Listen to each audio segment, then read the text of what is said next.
Some of the things I'm going to share with you, I want you to remember for a long, long time, because the ideas I want to translate for you drastically affected my life. And if I can share now and affect your life, and you write me a letter or tell me in person someday, Mr. Rohn, I listened to your video and I watched it carefully, and sure enough, some of the ideas that you shared greatly affected me, and here's what's happened to my bank account, here's what happened to me in school, here's what's happening to my future. That'll give me great, great satisfaction. So the man who shared with me ideas that changed my life, I want to share with you 3 of those basic subjects. When I met him, I was 25 years old, and when I first got acquainted with him, I used a lot of excuses as to why I wasn't doing well. And he said, well, tell me a little bit about your story. And I told him, you know, I was behind on my bills, had pennies in my pocket and nothing in the bank, that I was embarrassed about being behind on my big mouth promises to my family. And then he gave me one little simple phrase that really forever changed my life. And here's what he said: Mr. Rohn, if you want the future to change for you, you've got to change. And he said, if you don't change, the next 6 years of your life is going to be just like the last 6. You'll still be behind on your bills. You'll still be behind on your promises. But then he gave it to me in the form of a promise.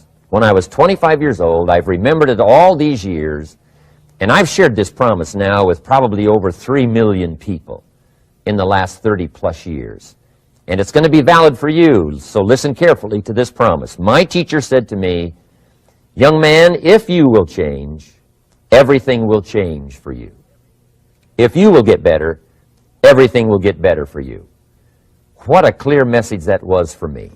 He said, if you'll change your philosophy, if you'll change your habits, if you'll refine your thinking, if you'll change and accept some new disciplines, if you'll turn the corner where you've been in the past, go for a new life for the future, he said, all kinds of remarkable things will happen for you if you will change. Before I met Mr. Schoaf, I used to cross my fingers and say, I sure hope things will change. I was hoping the government would change and the tax structure would change and that my boss would change and pay me more money. I was hoping that, you know, economics would change and prices would come down. And I was hoping that circumstances would get better. And then I discovered from my teacher that those things are going to continue the same. In fact, all of those things that happen to us is kind of like the wind that blows. And the wind blows on us all. In fact, in America especially, the last 6,500 years of recorded history, we've got probably the most favorable wind that's ever blown. Economics and circumstances, living in a free country, democracy and freedom, an excellent economy. Sure, we struggle at times, but compared to the rest of the world in the last 6,500 years, we've got the best wind ever. But if you just let the wind blow, I'm telling you, it won't take you where you want to go. All of us must use this wind to take us to the dreams we've got, to the equities we want, to the money we want, to the income we want, and to all the things we want our life to have. This is where we want to go, and we've got a good wind, but we must not leave our future just to the wind, just to the economy, just to the structure of the way things are happening today. Here's what we must learn to do, and that is set a good sail. And if you'll learn to set a good sail, and that's what my teacher taught me in those early days. He said, Mr. Rohn, the wind is going to blow however it's going to blow. Politics are going to be politics, and the economy is going to be the economy. And however it turns out, that's the way it's going to be. What you must learn to do is not to wish for a better wind. That's naive. The key is to wish for the wisdom and the skills and the learning so that you can set a better sail. And so that's what I did at age 25. I went to work not on the economy. I went to work not on the community. I didn't go to work to try to change the government. I didn't go to work to try to change my boss or the company. I didn't go to work to try to change circumstances. I went to work to try to change myself. And I picked up that promise. My teacher shared with me that if I would change, my income would change. If I would change, my bank account would change. If I would change, my future would change. And sure enough, his promise came true for me. The first 6 years of my economic life, I wound up broke. Those pennies in my pocket, nothing in the bank, behind on my promises. The second 6 years of my economic life, I wound up rich. But interestingly enough, the second 6 years of my economic life, the government was about the same and the economy was about the same. You know, the companies were about the same. What they paid was the same. Circumstances around me were the same. You know, my negative relatives were the same. But I was not the same. That's how my life changed. And that's how things started working for me, changing my life all those years ago. So that's what I wanted to share with you to begin with, this beginning of what Mr. Shoaff shared with me, that if I wanted my life to change, this was what I was going to have to do. And so he broke it down into 3 subjects that really made an impact on my life, and I want to share those with you. The first subject he called personal development. And the second subject he called setting goals. And the third was how to become financially independent. And I'd like to give you just a few clues from those 3 major subjects that so dramatically affected my life. And let's get started. The first one is personal development. Now, in illustrating personal development, Mr. Shoaff, my teacher, started with money. You know, money's not the only place to start in talking personal development, but it's where he started, so let me share the thoughts he shared with me back then. Let me share them with you. Here's the best lesson I can give you on economics. It's very simple. We get paid for bringing value to the marketplace. That's about as simple as I can put economics. We get paid for bringing value to the marketplace. Now, it takes time to bring value to the marketplace. However, we do not get paid for time. So we cross that out. Mistakenly, the man says, I'm making about $20 for an hour. Not true. If that was true, you could just stay home, right, and have him send your money. So that's not true. We don't get paid for time. We get paid for value brought to the marketplace. Now, since that's true, here's one of the key questions of my talk to you today. Is it possible to become twice as valuable to the marketplace and make twice as much money in the same time? Is that possible? The answer is yes. Could you become 3 times as valuable as you might be right now to the marketplace and make 3 times as much money in the same time? And the answer is yes. 5 times, 10 times? Of course. America is unique. It's a ladder to climb. It starts down here, let's say, at $5 an hour, and it keeps going up. Top income last year, $80 million. The guy who runs Coca-Cola. Now, that's a heck of a ladder. That's why everybody wants to come here, right? The boat people are not headed for Vietnam. People haven't plotted and schemed for 50 years saying if I could just get to Poland, everything would be okay. Not true. Everybody wants to come to America. And the reason is because we've got the best wind ever blowing in our favor. We've got the best economic opportunity anybody's had in 6,500 years. And all you have to do is understand it and take advantage of it. Now, there's some key questions to ask here. Why would the marketplace pay someone only $5 an hour? Very simple answer. They're not very valuable to the marketplace. Now, we must underline to the marketplace. This person might be a very valuable brother. Yes. Member of the family, valuable. Yes. Valuable member of the church, of course. Valuable citizen of the country? Yes. Valuable in the sight of God? No doubt. We're all of equal value in the sight of God. But if you're not very valuable to the marketplace, you don't get much money. You say, well, it shouldn't be that way. Well, then you got to start your own country. You know, this one's been in process for 200 years, and this is the best we've been able to come up with so far. But here's the key. You don't have to stay here. Now, there was a big debate in Congress last year that this $5 was not enough, should be 6, should be 6, should be 6. But we don't need legislation. 6 is already on this ladder. The next step up. You know, if you work for McDonald's, they'll pay you $5 an hour to take out the trash. If you whistle while you take out the trash, they'll pay you $6 an hour. So we don't need that legislation. You just need to take lessons on how to whistle. Have a good attitude. Now, as you begin to climb this ladder, Why would the marketplace pay some people $50 an hour? Answer, evidently, they must be more valuable to the marketplace. 10 times more valuable. And is that possible for someone to be 10 times more valuable and earn $50 an hour instead of 5? And the answer is yes. That's what America is all about. Now, why would the marketplace pay some people $500 an hour? Evidently, this person must be much more valuable to the marketplace.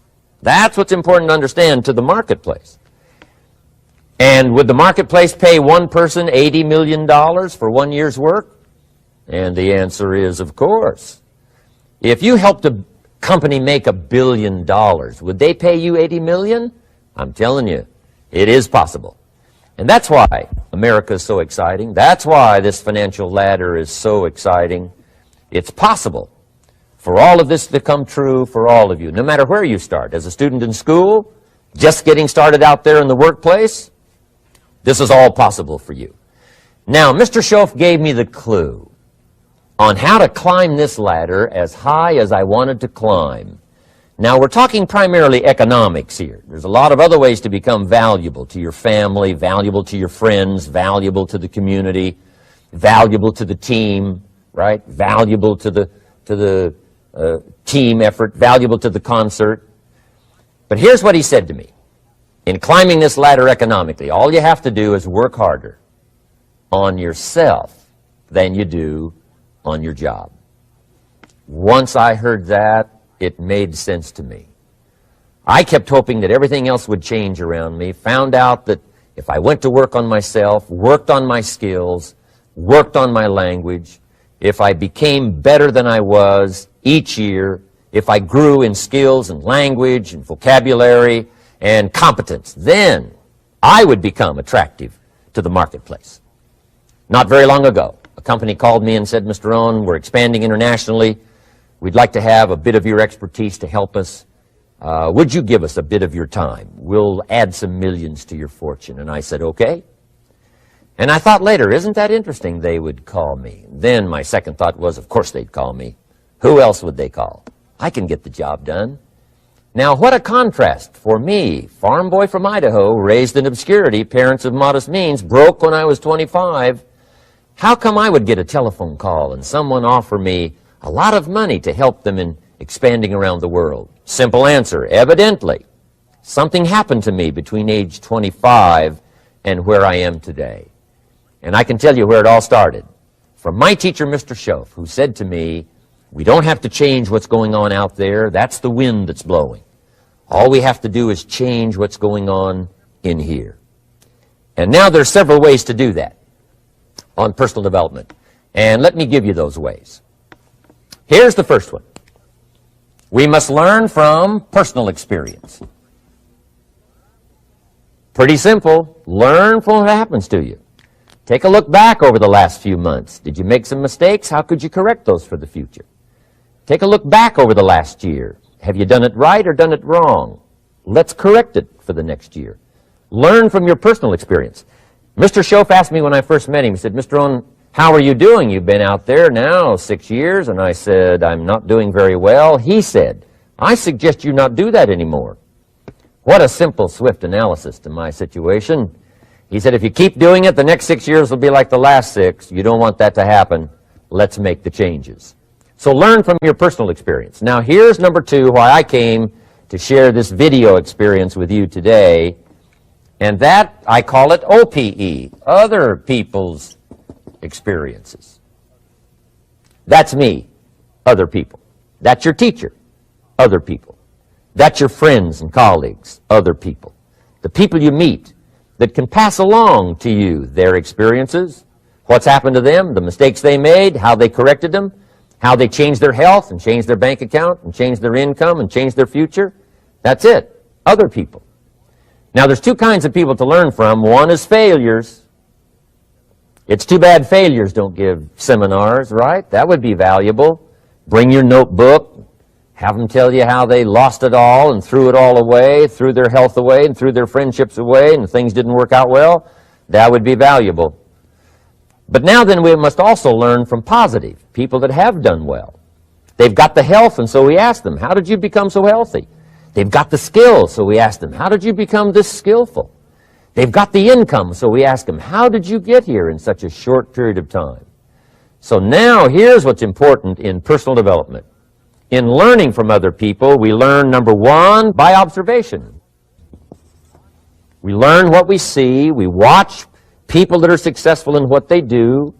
In sports, we watch their disciplines. In business, we watch their disciplines. By observation, what we can see. The reason I created this video is something that you could see someone's experiences translated for you. Second, we learn by what we hear.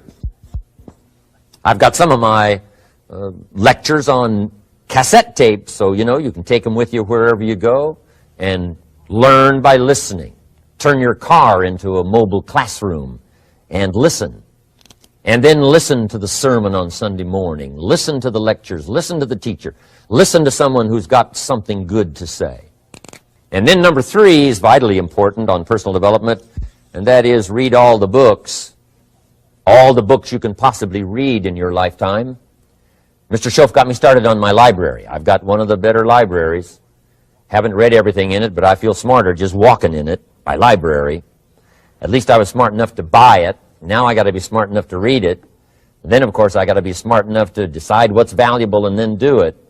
But this one is very important. Become a good reader. Some books that helped change my life. Mr. Schoaf recommended, of course, the Bible. And my parents made sure I was a pretty good scholar by the time I was 18. That's been so beneficial for me, drawing from those illustrations, reading about those stories, people who made it and people who didn't make it, and what the difference was. And then other books that helped to really change my life. One called Think and Grow Rich by Napoleon Hill. And then a book that helped me become financially independent by the time I was 31. And that book is called The Richest Man in Babylon by George Clason. And I'm going to share a little bit of that book with you when I get to financial independence today, our third subject. But I started reading the books, attending the classes, making sure that I got in front of people that had something good to say. And then I started keeping a journal. One of the major things my teacher taught me was to keep a journal. He said, don't trust your memory. If you hear something good, just make a little note and write it down. Now, at first I took, notes on pieces of paper and torn off corners and backs of old envelopes. And it didn't serve me well, thrown in a drawer. Then I learned to keep a journal, a bound copy of all my notes. So I would suggest you do the same. Things that impress you, a poem that impresses you. When you attend a class, some of the ideas that impressed you, jot them down.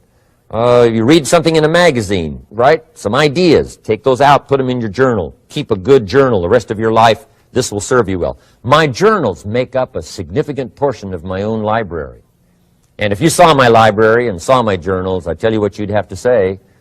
This is the library, and these are the journals of a very serious student. No wonder Mr. Rohn is invited to lecture and speak on his experiences around the world. So I want the same thing to happen to you. Value captured that you can resort to later, go back over it and review it, and let it become valuable to you.